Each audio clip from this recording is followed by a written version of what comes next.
সুপ্রভাত সবাইকে। আমার একটা নতুন ব্লগে সবাইকে অনেক স্বাগতম জানাই। আশা করি তোমরা সবাই খুব ভালো আছো। আমিও কিন্তু বেশ ভালো আছি। আর আজকের ব্লগটাতে কিন্তু রান্নাঘর থেকেই তোমাদেরকে ওয়েলকাম করছি।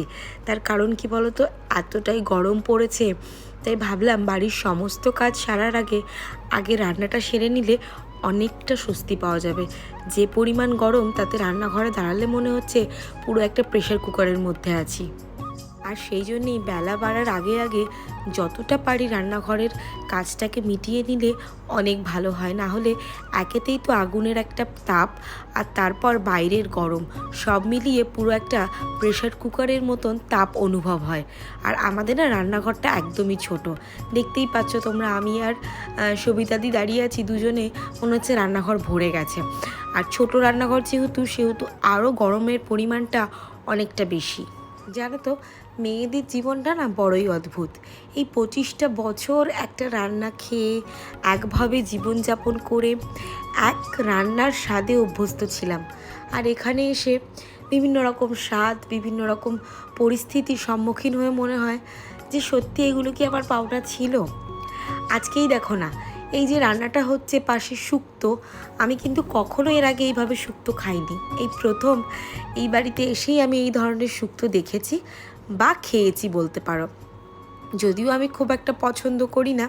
আর এখানে রান্না হচ্ছে আমার জন্য চিকেন, আর পাশে যে ছোট ছোট টুকরো করা মাংসটা রয়েছে ওটা কিন্তু গোল্ডির জন্য। গোল্ডি তো আমাদের মতন মাংস খেতে পারে না, তো ওদের এই ধরনের ফুড খেলে প্রবলেম হয়, সেই জন্য ওর জন্যই জাস্ট সিম্পল সেদ্ধ একটা মাংস হচ্ছে।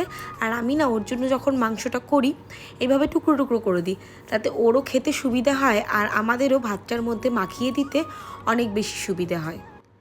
আর আমার তো একজন হেল্পিং হ্যান্ড রয়েইছে, সুতরাং আমার রান্নাঘর নিয়ে বিশেষ চিন্তা হয় না।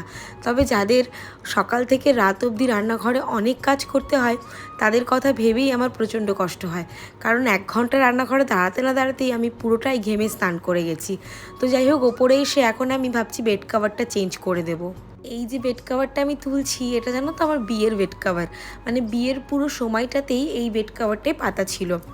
আর এর সঙ্গে তো নতুন ঘর, নতুন পরিস্থিতি, নতুন পরিবেশ, নতুন মানুষ, সব কিছুরই একটা আলাদা অনুভূতি জড়িয়ে আছে। আমার প্রায় 8 বছরের চেনা একটা মানুষের সঙ্গে বিয়ে হয়েছে।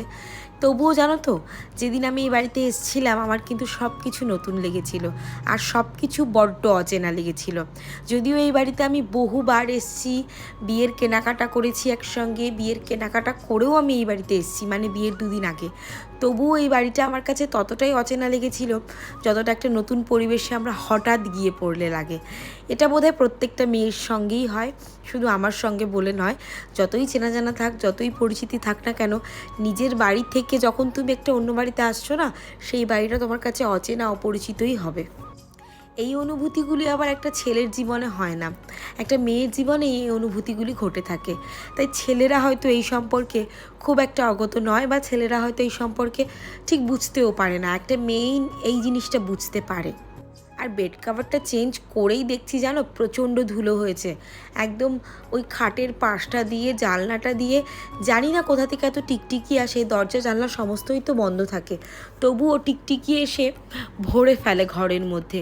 আর মশাও মাঝে মাঝে চলে আসে, কি করে কে জানে। তাই একটু মাঝে মাঝে ডাস্টিং না করলে প্রচণ্ড নোংরা লাগে। আর আমার তো ঘরে বাচ্চা কাচ্চা সেরকম নেই, তবুও মাঝে সাঝে 2-1 জন আসে, তো তারা এসে ওই জানলাটা খুব পছন্দ করে, এসেই ওই জানলাটায় বসে।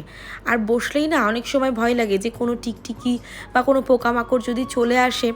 ওই জন্য আমি চেষ্টা করি ওই জানলাটাকে আগে পরিষ্কার করার। আর এই যে বেড কাভারটা পাচ্ছি, এটাও পিঙ্ক কালার। এটাও আমি বিয়েতে বোধহয় গিফট পেয়েছিলাম, বেশ পছন্দের আমার। আর খুব ভালো, মানে কাপড়টা না খুব সফট, গরমে পেতে প্রচণ্ড আরাম। সেই জন্য ভাবলাম এখন এটাই পাতি। আর আমার জানো তো লাইট কালারটা বেশি ভালো লাগে।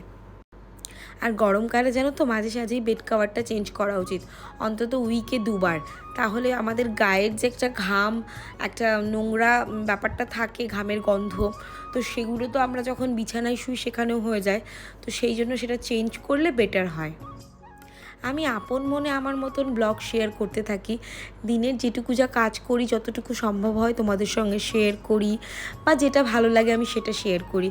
কিন্তু তোমাদের তরফ থেকে কখনো কোনো কমেন্ট পাই না যে তোমরা কোনটা দেখতে পছন্দ করছো, কোনটা না, কি চাইছো দেখতে। তো যদি তোমরা কেউ আমার এই ব্লগগুলো দেখে থাকো আর ভালো লাগে কিছু, বা না ভালো লাগলেও অবশ্যই আমাকে কমেন্টস করে জানাবে। বিয়ের পরের দিন থেকে আমি নিজের ঘরটাকে নিজের মতন করে গুছিয়ে রাখার চেষ্টা করি।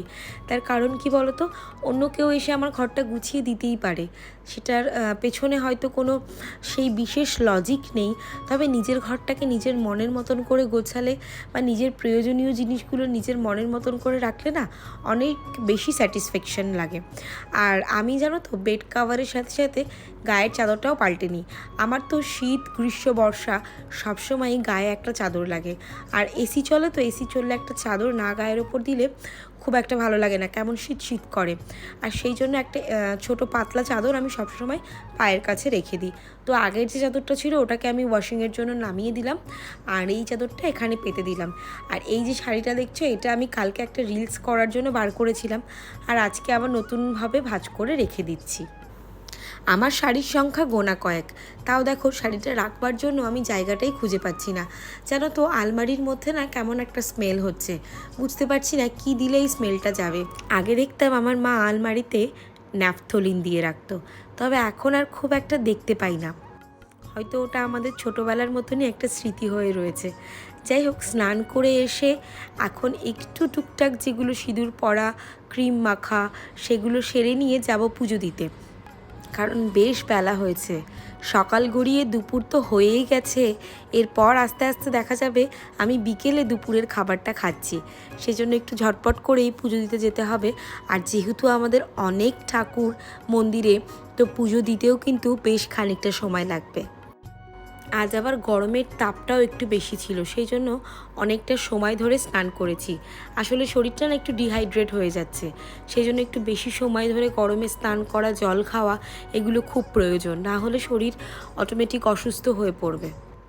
আর এই যে মন্দিরে এসেও গেছি, ফুল টুল পরিষ্কার করে এখন যাব এই ফুলগুলোকে ফেলে আবার থালা বাসনগুলোকে পরিষ্কার করে ধুয়ে আনতে। আজ আর গোল্ডিকে আমি চান করাইনি। আজকে ভাবলাম যে ওপরের কাজগুলো সেরে নিই, সেই জন্য আমার শ্বশুরমশাই ওকে আজকে চান করিয়ে দিয়েছে। এই গরমে না প্রত্যেক দিনই ওকে একটু ভালো করে চান করাতে হচ্ছে, কারণ না চান করালে প্রচণ্ডভাবে ও দুষ্টুমি করছে, মানে খেতে চাইছে না, লাফালাফি করছে, বোঝাই যাচ্ছে যে ওর কোনো না কোনো অসুবিধে হচ্ছে। আবার স্নান করিয়ে দিলে সেটা ঠিকঠাক থাকছে, সেই জন্য রোজই একটু ওকে স্নান করানো প্রয়োজন। এই যে মোটামুটিভাবে আমার পরিষ্কারের কাজগুলো হয়ে গেছে। এবার জাস্ট মন্দিরে গিয়ে পুজোটা সেরেই আমি যাব ওপরে, কারণ সূর্যি মামা কিন্তু অলরেডি বাড়ি যাওয়ার জন্য তাড়া দিয়েছে।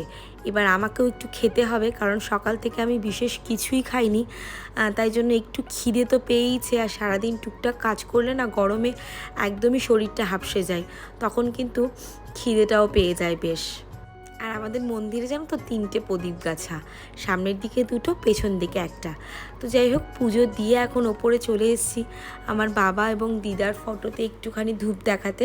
আর তারপর খেয়ে দিয়ে দেখো আমি জানলায় একটু বসে রয়েছি। এই জানলায় বসে থাকতে না আমার খুব ভালো লাগে।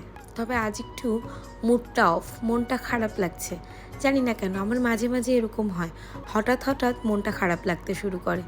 তো আর ব্লগটা বাড়াচ্ছি না, বকবকও করছি না, এখানেই শেষ করছি। ভালো লাগলে অবশ্যই